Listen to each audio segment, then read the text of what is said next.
Hey, do you have an idea for a podcast but don't know where to start? Or do you have an already existing podcast that you want to take to the next level? Well, check out weknowpodcasting.com. From concept development to theme music to editing to logos, weknowpodcasting.com is a one-stop shop for all things pod. Don't hesitate to hit us up. We're very nice.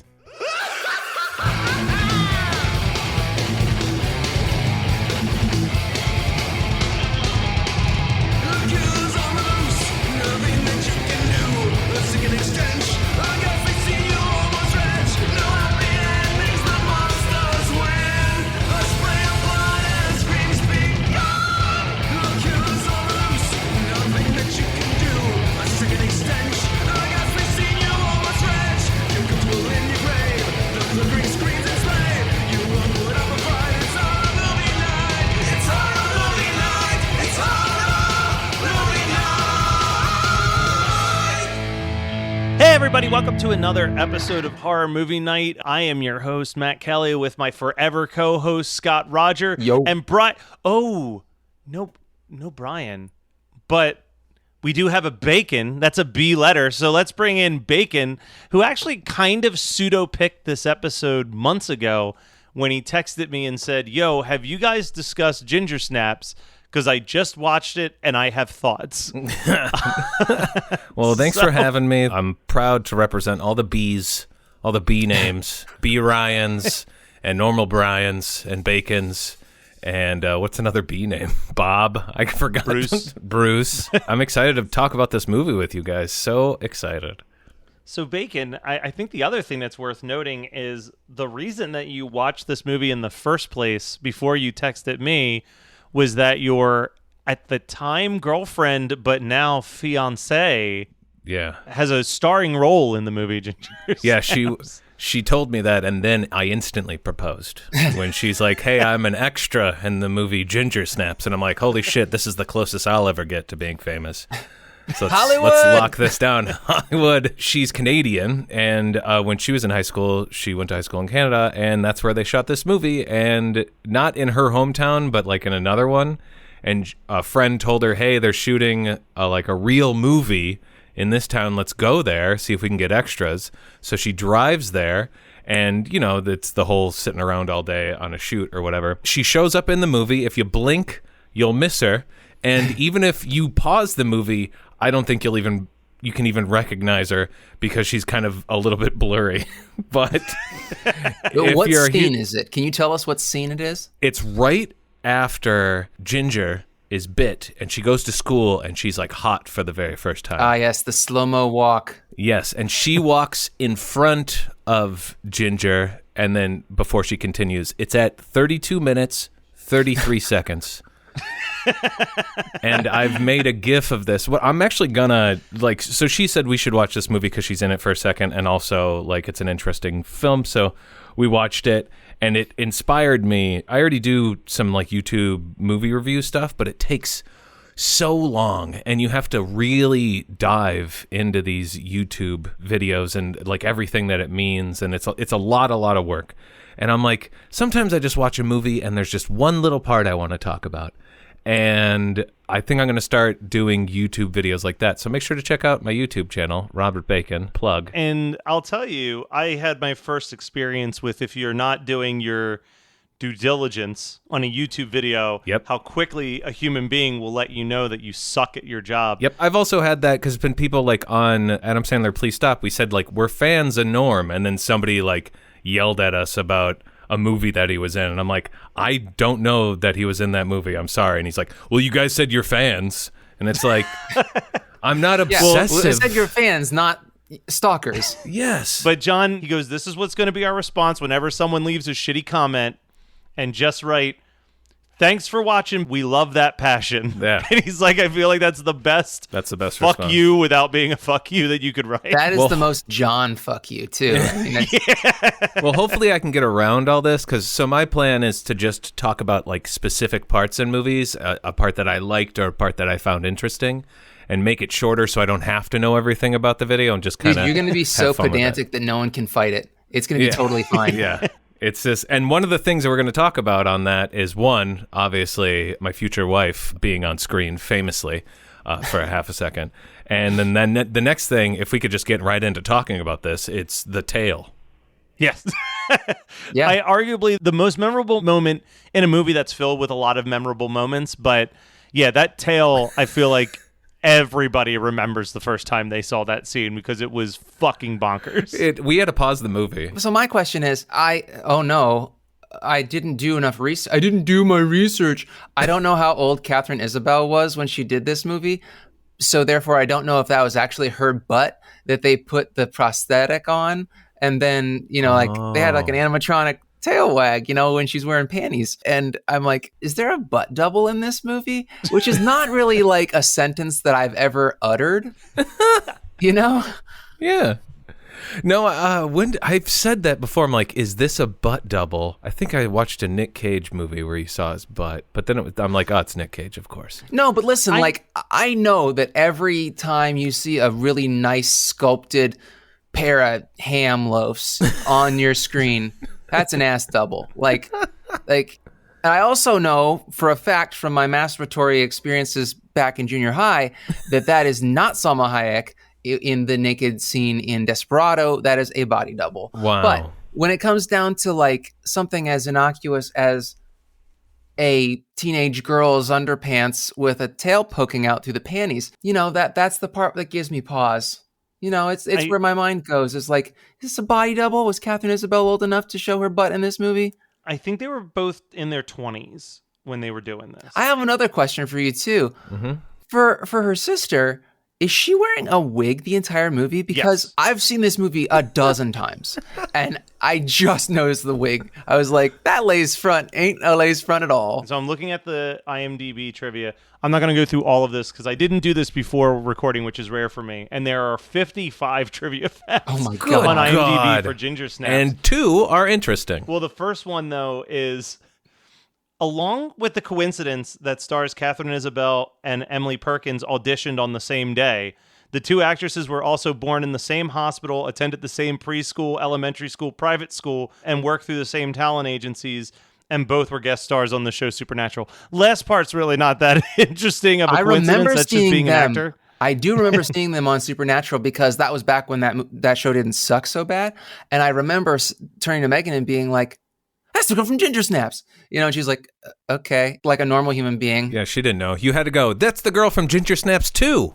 Yeah. And 3. It's And crazy. 3, the beginning. She is royalty. But I don't think that that's actually that interesting of an IMDb fact because they grew up together and they're in the same fucking agency. I'm pretty sure that's why they auditioned on the same day. And maybe it was kind of a package deal. Yeah. Exactly. Apparently, this movie also, which I think I did know this and I forgot, had a real hard time getting funding because they were making it so soon after the Columbine shooting. And like any idea of violence happening in a school became a lot more difficult to get financing for. Fair. I actually remember the first time I heard of Ginger Snaps was a friend of mine in high school who was on the high school lacrosse team. And they had to go to Canada for a game. And because they were like doing this overnight thing, they were there for a weekend basically. And he's like, we went to the movies and everything was sold out except for this film called Ginger Snaps.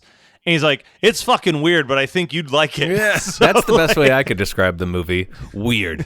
But it's a blast. I think that, we talk about werewolf movies occasionally on this show and how it's hard to make like a legitimately good one from front to back. Yeah. And I think Ginger Snaps is in the discussion as like one of the more enjoyable werewolf watches. And I think part of it is, and this goes against everything I said about why I love American Werewolf in London, but like so many of the werewolf movies is the person fighting the beast inside that they don't want to be anymore. Mm-hmm. And I kind of like that, like, there's that scene where Bridget's in science class and it's talking about how like a virus gets into like the body and just starts to slowly take it over from the inside.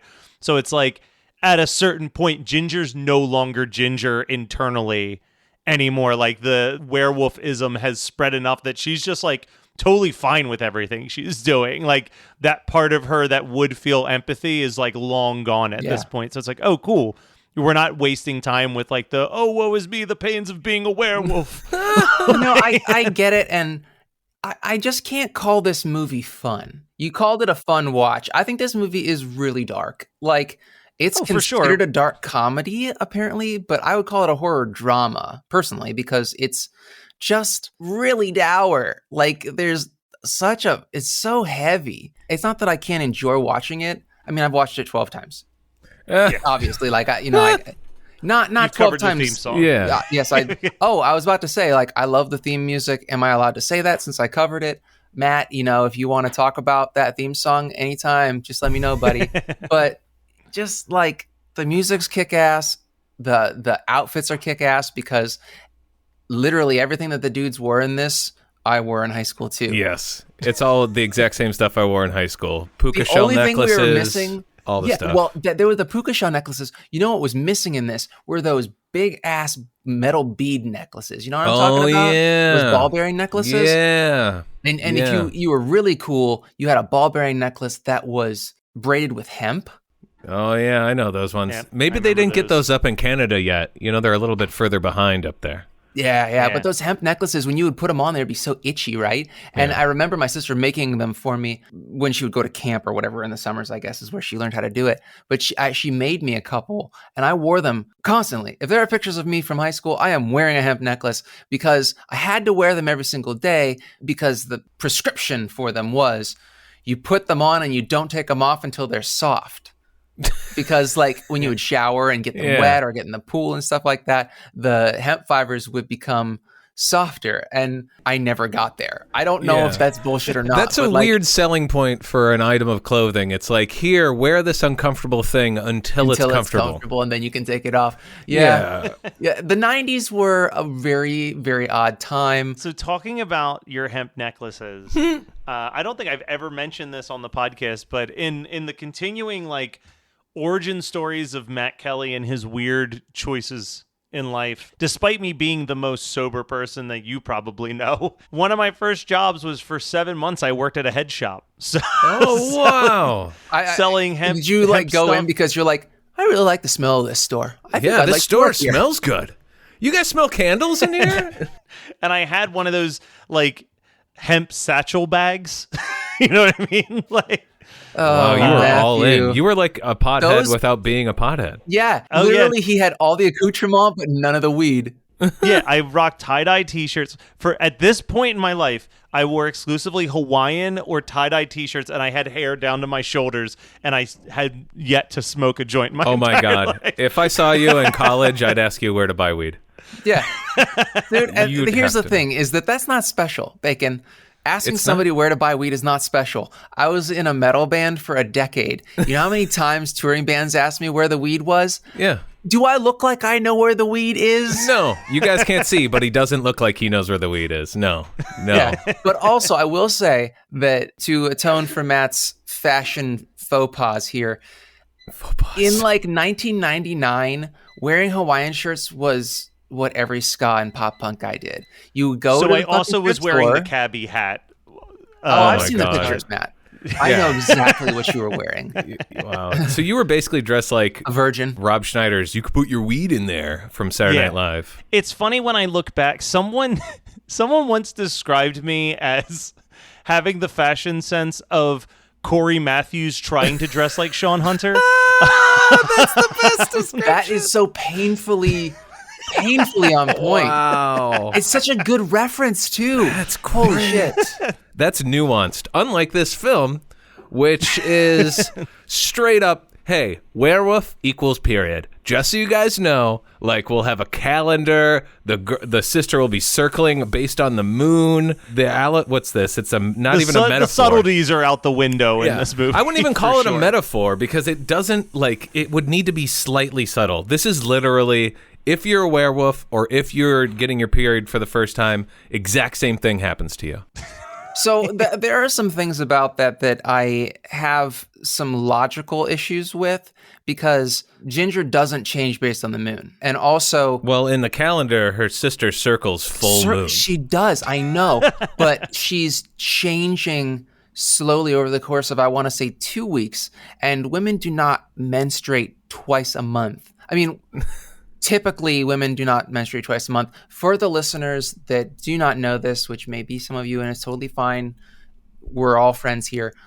Women only need to menstruate 4 times a year to be quote unquote healthy. A lot of women who have like endometriosis and things like that, they're going to take birth control and then go off of it just enough times to have the bare minimum, because it's like having your insides stabbed over the course of 7 to 10 days. But Ginger, in this, it seems, has her period right before she's attacked, and then it looked like a week or two, where I think it's 2 weeks to Halloween. I watched it with detailed eyes, but I did not watch it with the rewind button.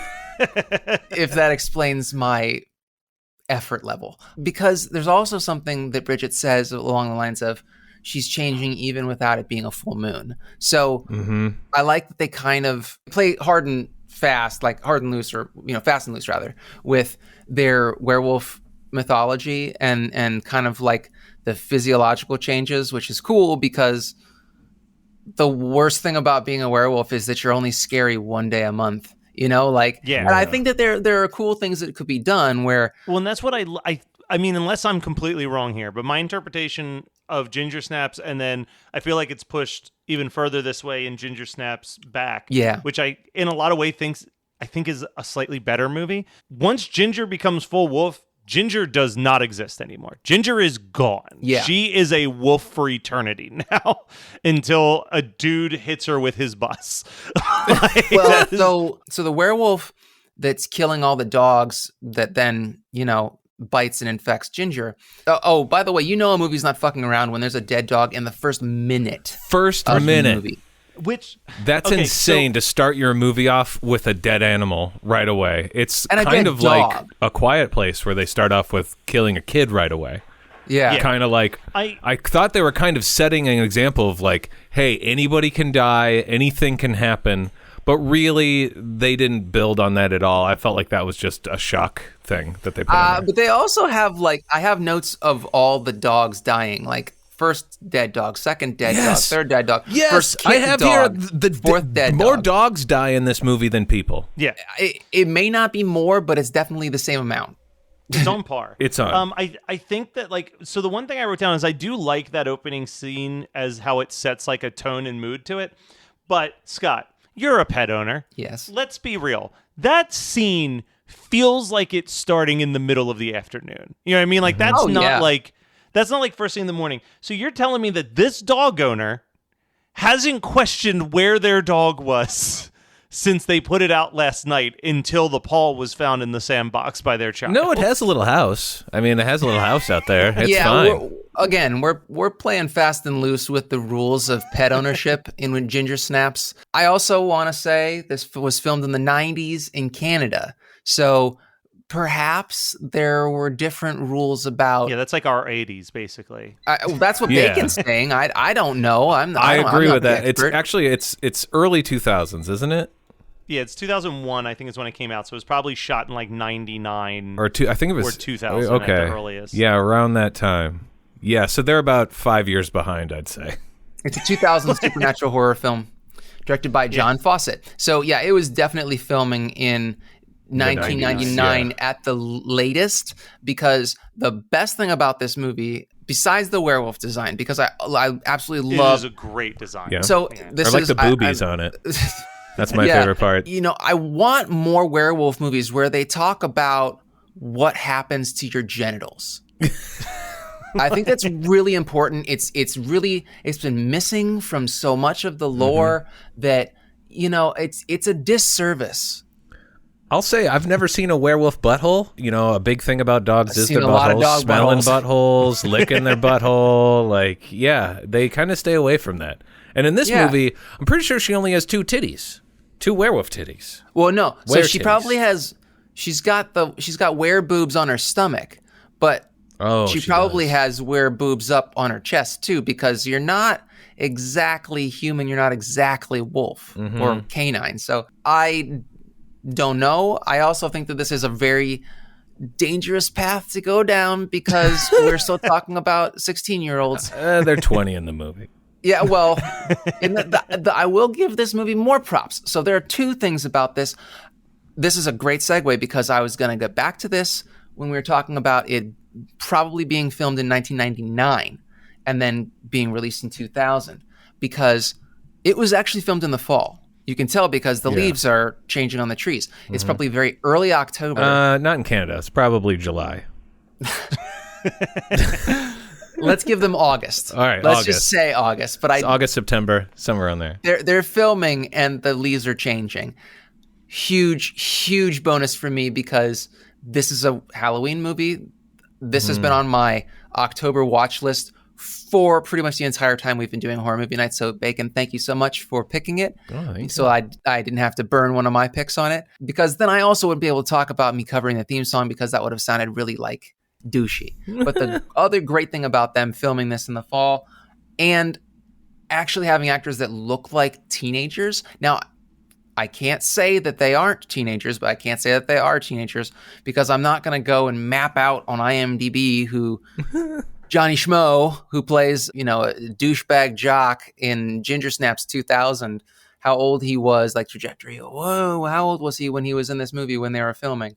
But I will say that watching it does feel like you're watching high schoolers. I don't have an age for this. I knew there was like something weird about the casting. So Catherine Isabella, even though she's supposed to be playing a character that is a year older than Emily Perkins, she was actually 4 years younger than Emily Perkins. Wow. Yeah. Catherine Isabella is 39 years old. So she was absolutely not 16 when they were filming Ginger Snaps. Oh, no, that's good. So she's my age. So she was 19. She was 19. She was 20-something. Okay, whatever. But then that means so then Emily Perkins was like 22. Holy shit. But they're all older, but I get what you're saying. Like, it did, I'll give it a couple things that it does really well. One, they do feel like high schoolers. They make stupid mistakes. They care about stupid things. They do what dumb high schoolers would do in that situation. Two, it's very Canadian. You could tell, like, you could just feel the Canadianness of this movie. Something about it. Yeah, well, the one scene is the big kid comes out of his house ready to feed his dog. Once again, another dead dog scene. Kid comes out to feed his dog. He's head to toe in his hockey gear, just like rip roaring and ready to go. Like that's my Saturday morning, buddy. That's it. He actually has his ice skates on too. On with the protectors, and it's like, don't put those on until you get to the rink. What are you doing? Isn't that what kids dress like to go to school in Canada? That's how in August, in September. And then the third thing I really liked is something that they kind of dropped. It was only brought up to kind of mask one kill. And it was the two sisters obsessed with suicide and having like a suicide pact. And it comes in at the end a little bit, but then I guess that gets thrown away for the second one. And the photos that they took at the beginning were so disturbing. And like you could tell a lot of like work and creativity went into them. But apparently when I read it online, they did all those photos in like one day. Good for them. I don't know how, but I don't think it's necessarily the worst thing, because it seems like the movie is made for like high school kids at the time. And I know that I would need something this blunt and obvious like thrown at me to like, oh, okay, I get it. I get what you're trying to say. And it's not like the worst thing in the world. Some parts I'm a little confused on, like when Ginger has sex with that dude bro. I think he has a puka shell necklace on. He does. And he, like, when they have sex, he starts turning into a werewolf, but, like, he looks totally different. It's an STD, right? Is it supposed to be viral. He got an STD that gives you zit face, or, like, what is this? Well, I think it all hinges on that classroom scene where Bridget's, like, sitting there watching the old, like, 1950s film reel on, like, what happens when a virus infects a body. Man, him pissing blood, that's another one of the things that I'll never forget. I remember that scene very distinctly watching as a kid. Matt's like, I didn't piss for a week. Oh, yeah, no, I kept it all in. I don't know if I've watched the same DVD that I've always watched. I've had this on DVD since DVD was a thing. But Weird flex. Okay. Yeah. That's the most normal Matt Kelly flex of all time. But I guess because I'm watching on like a slightly newer TV, so like the picture was a little bit crisper. Okay. And back when I was a kid, I remember the guy runs over the wolf, but I don't remember it really showing too much.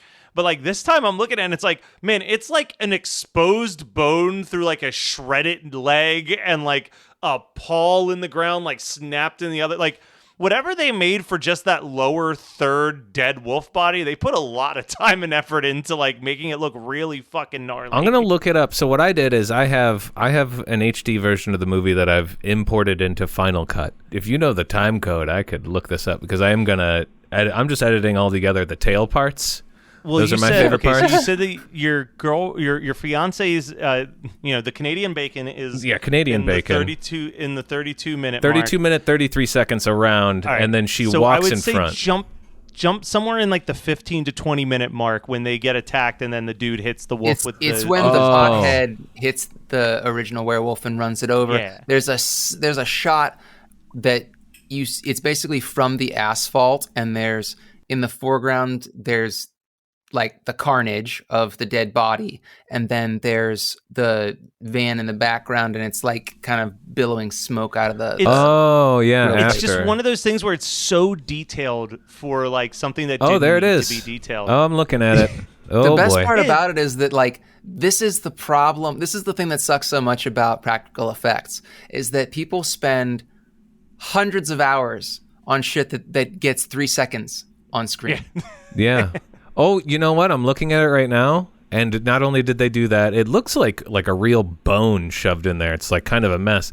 One part kind of wiggles and moves, so I don't know if they had also a string on there kind of having it move, or if it's just like a foot hanging, dangling there. But I'm looking at it right now, and it's pretty grotesque. I mean, when the movie decides to be gross and gory, it does go all out. He uses a lot of blood, kills a lot of dogs mostly. But yeah, sometimes this movie feels like it could be a PG-13 after school special, and then other times it is definitively a hard R horror movie. Yes. It's weird how it jumps around like that. That must be why people call it a dark comedy. Yeah. That's what, like, sometimes it's a dark comedy, sometimes it's not. Sometimes it's important about the period, sometimes it's not. Like, it is a good movie, and I did enjoy it, but like, it feels like it maybe needed like one more pass to be, and it would have been probably a little bit more well known, I guess. But it feels like, Bacon, I mean, you and I are big comedy buffs, and like when you think about Canadian comedians, like I mean, R.I.P. But we're recording this the day after Norm Macdonald completely unexpectedly died from having cancer for 9 years and not telling anybody, which is fucking insane. A Norm move. Yeah, but like they have a very weird, dark, warped sense of humor. Like when you watch like what was coming out of Canada, even the '80s, like with SCTV and like Norm Macdonald's basic entire stand-up persona being I'm going to bomb on purpose and it will be funny. Like it doesn't shock me that someone would be like, we're making a comedy, and the comedy is that sometimes this feels like a made-for-TV after-school special, and other times it's a violent horror movie. And people are just going to laugh at the juxtaposition of the two. That feels very Canadian. But all right, so that was Ginger Snaps. Let's dive into our double features real quick. Bacon, you picked this. What is something that you would put on immediately after watching Ginger Snaps? Well, Ginger Snaps 2, obviously. Well, motherfucker. No, I'm going to be honest. I forgot about this double feature part. I got it. Doesn't matter. I would watch, the next one I would watch after this would be City of Angels, starring Nick Cage and Meg Ryan. And if you've watched City of Angels, it's not a rom-com. I don't know what it's supposed to be. I think it's supposed to be a romantic movie. But it is terrifying. Every time there's like an angel in the background that you didn't expect to see, the camera will pan and they're just there. And I am convinced that movie was only popular because its soundtrack was amazing. It had an amazing soundtrack. It had that Atlantis song that was super dramatic for no reason. But if you got rid of that banging soundtrack and just change the music to something a little bit scarier or with those jump scare sounds, it's a scary film. So watch Ginger Snaps. It'll put you in the mood. Then put on City of Angels afterwards and be terrified by everything you see in that.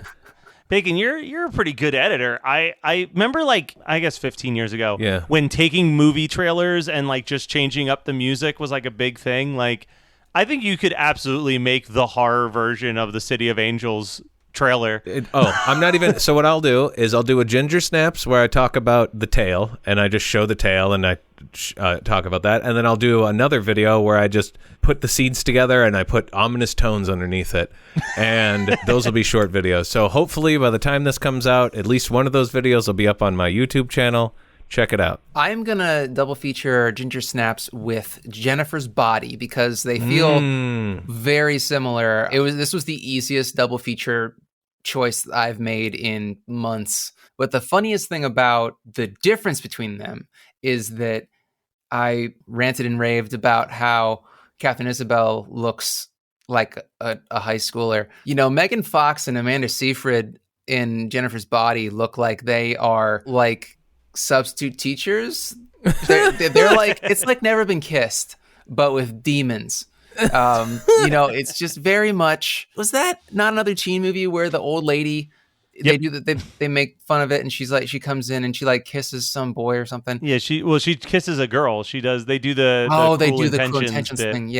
Yeah. So it's really gross. It's arguably the grossest scene in that movie. So much over the top saliva during that scene. Yeah. Good pick. I would go with another werewolf movie that we've talked about on this podcast. That we talked about. One of the reasons we liked it was that the werewolf has no remorse about the idea of being a werewolf. Bad Moon. Yeah. Bad Moon is a really solid werewolf movie, and it's my favorite phrase, blissfully short at about 80 minutes long. Ooh. Yeah, it moves at a nice clip. Bacon, what is something that you've watched, listened to, read, etc. that you want to tell the audience to maybe check out or avoid? Man, I have watched a lot that you could avoid. Something that I watched recently that was really good, Nate and I watched it. It's called Lake Michigan Monster. It's a really low-budget film. It's a lot of practical effects and low-budget stuff that make it really awesome. It's kind of like...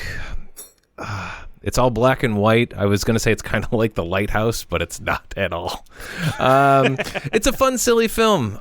If you're looking for something, low budget, not well known, has some really, really funny parts. Not all the parts hit, but that's something that I watched most recently that I could really recommend. I have 2 documentaries that I watched that I wanted to mention. And I believe that we've talked about one of them on the show already. I know we've talked about this one, but then I think the other one is new enough that we haven't talked about it. But Blood and Flesh on Shudder, that was such a great documentary. Definitely the best documentary I've watched on Shudder, but they also don't have a whole lot of documentaries on Shudder. Blood and Flesh is so unique, though, at the same time, because it's like 50% a documentary about this very eccentric filmmaker and then 50% a true crime mystery.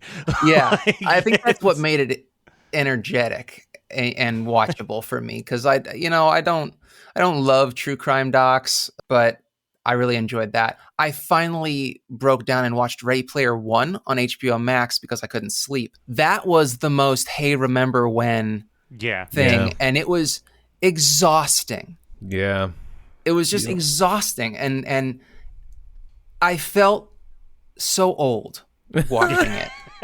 I will say, you saying documentary and then talking about that reminded me of something I did watch recently, if I could jump on that. If you haven't seen the documentary Val, about Val Kilmer, highly recommend that one. So good, so much behind the scenes stuff. So powerful. So much like, hey, do you remember this? But also very important and really, really cool. Val Kilmer had no idea he was such an interesting person.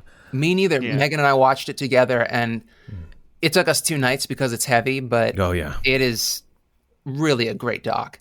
So I guess that's 3 documentaries I wanted to mention, because I want everybody, if you have not yet, because it's been out for a couple months by this point, but Bob Ross, Happy Accidents, Betrayal, and Greed is so good. It's on Netflix.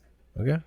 I've heard, and that is pretty high on my to-watch list. I'll keep mine short because I know that Scott hasn't seen it. Finally decided to go see Shang-Chi, and it's fine. My takeaway from it was that I wish Falcon and the Winter Soldier was consolidated into a movie, and I wish this was expanded into a TV show, because it felt like they were trying to fill so much information in such a small period of time that there's a fight scene on a bus that is the best fight scene that's ever happened in a Marvel movie, and that's great. And the first half of the movie is great. And I was talking to Jonathan from Geekscape about it, and he was actually saying that the Marvel movies are such a huge undertaking that a lot of the time they have two separate editors working simultaneously. Wow. So one editor edits the first half of the movie while the other editor edits the second half of the movie. And sometimes you can't tell, and sometimes you can. And this one is definitely one where you can, because the pacing in the first half is very different from the editing and pacing choices of the second half. It's a good movie, but it's almost like it felt like the equivalency of if you tried to consolidate the first season of Game of Thrones into a 2-hour movie.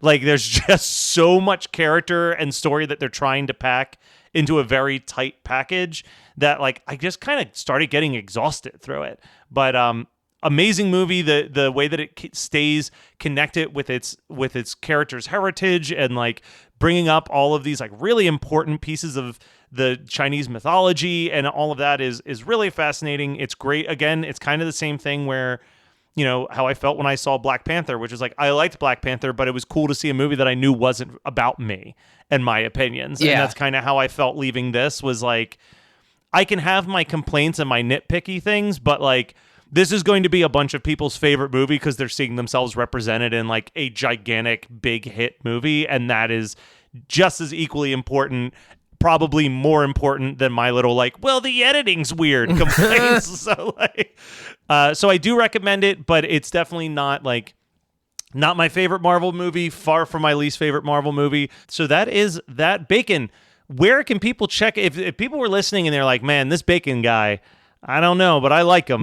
I wish he had a podcast or a YouTube channel. I think you've got good news for them. I do. I've already plugged the other. On this exact same network, on the Geekscape network, me and my roommate Nate Lopez live in a magical apartment complex. This week, I turned full on evil, which basically means I dress like Gargamel, and my whole room changed into basically a Death Star kind of situation.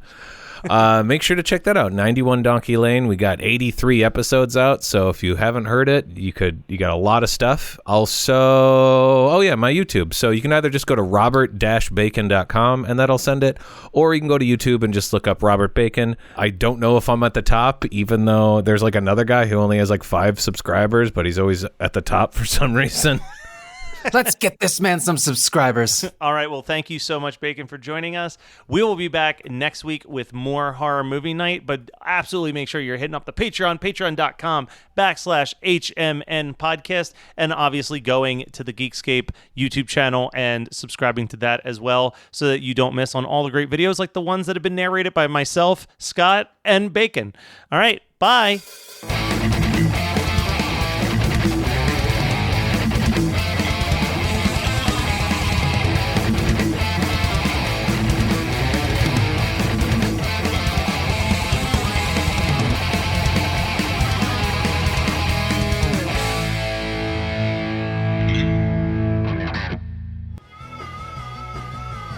You're listening to the Geekscape Network.